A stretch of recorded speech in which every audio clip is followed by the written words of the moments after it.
Lady Pelorus laughed at the concept of clergymen reading books other than religious text.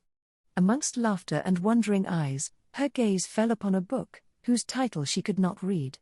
However, when she brought it to the nearby candle light, it read as The Lone Noble. The old man noticed her demeanor quiet down, making him curious, but when he saw the book she held, he smiled knowingly, sitting back down and taking another sip of his tea.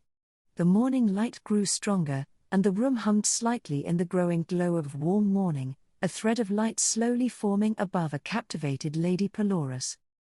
She found herself slowly sitting down, before instinctively opening the book to its title page, where she read the author's full name, Fidel Elpis.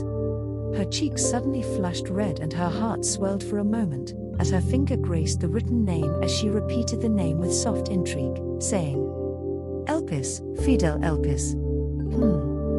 Seeing this, Yeoman bowed his head with raised brows and closed eyes, before getting up quietly and making his way past the enchanted maiden. Once out in the crisp morning air, he pulled a sack of tobacco and filled an old wooden pipe. With shaky hands he lit it, before taking a long puff. The rays of the morning light that caught on his face revealing a blissful smile and a tear of joy. She began to read with a sigh, not expecting much, despite her intrigue. However, her eyes narrowed quizzically upon reading the first chapter's title.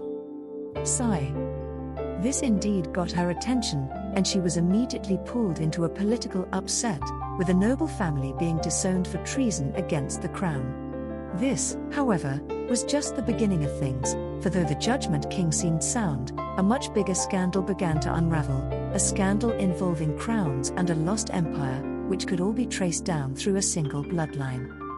This bloodline and all rights to the throne, even the rights to rule the lost empire, rested solely on the main protagonist of The Lone Noble, named Gane von Tarnes.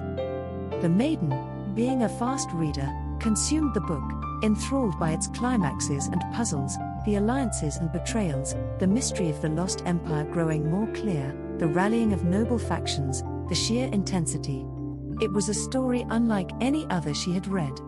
The ratios of all elements in the story, even the depth of the characters, were all perfect and masterfully executed, not to mention the individual dialogue, especially humors. She could not contain herself, and had to finish the book only to find out it was volume 1. As the old man returned inside, the maiden pounced the poor gentleman, gripping his shoulders, saying, "Where is your master? I must speak with him."